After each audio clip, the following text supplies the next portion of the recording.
بینندگان عزیز بار دیگر درود میفرستم با اونهایی که همین لحظه هم رو تماشا دارن. من چند دقیقه پیش برای شما نویدی بمدادی رو تقدیم کردم، اما متاسفانه در پایان تقدیم خبرها صدا کنده شد. خب این مشکل فنی است و در هنگام پخش مستقیم این گونه مشکل ها رخ میدن.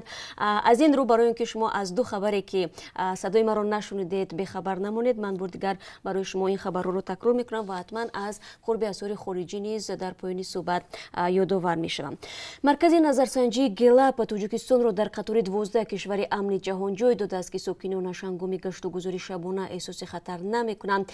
رسانه‌های دولتی تاجیکستان از این خلاصه پشتیبانی و خبری آن را در حال نشر کرده‌اند. بعضی از کارشناسان میگویند نتیجه نظرسنجی به معنای نیست که تاجیکستان پورا به یک کشور امن و بخطر تبدیل یافته است. گزارش نوی گلاب در آغاز ماه نوامبر نشر شد و خلاصه ساکنان را درباره احساس خطر و امنیتشان در 142 کشور جهان در بر می‌گیرد. سنگاپور با 97 خال، تاجیکستان با 94 و امارات متحده عرب با 93 خال در صدر کشورهای امن جهان جای گرفتند. مؤلفان گزارش میگویند از هزار ساکن تاجیکستان روبرو پرسیدند که از سیاحت شبانه در کشورشان میترسند یا نه.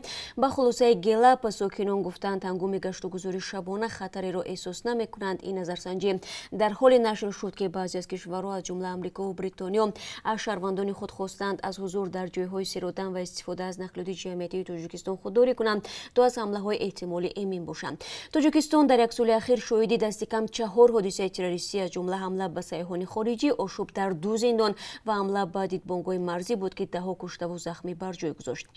مقامات تاجیکستان خطر تروریسم و افراطگرایی را در کشور رد نمی‌کنند، اما همواره گفتند که برای مقابله با آن جداً آماده هستند. آنها میگویند سال 2018 هم بیش از 1 میلیون نفر به تاجیکستان آمدند و بیانگر امنیت در کشور است.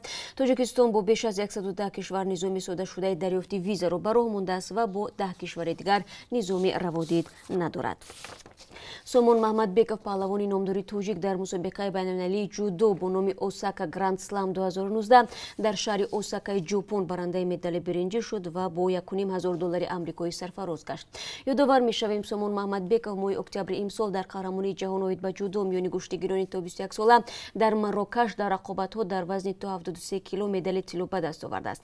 پهلوان دیگر شناخته تاجیک بهروز خواجه‌زاده نیز در مسابقه بین‌المللی جودو در اوساکا در وزن تا 73 کیلو بر رقابت از دور دوم شروع کرد ولی به ناکامی روبرو شد. او از کنشی هراده ژاپنی شکست خورد. نماینده دیگر تاجیکستان اکبال مرودوف در رقابت‌ها در وزن تا 81 کیلو در دور اول دست بالا گردید ولی در دور دوم قواآزمایی را به ورزشگر از کانادا باخت. و اکنون از قرب اثار خارجی برای امروز میگویم که از طرف بانک ملی تعیین شده است $1 9 سومانی و 69 درم، 1 یورو 10 سومانی و 72 درم و 1000 روبل روسی 151 سومانی و 90 درم ارزش دارد.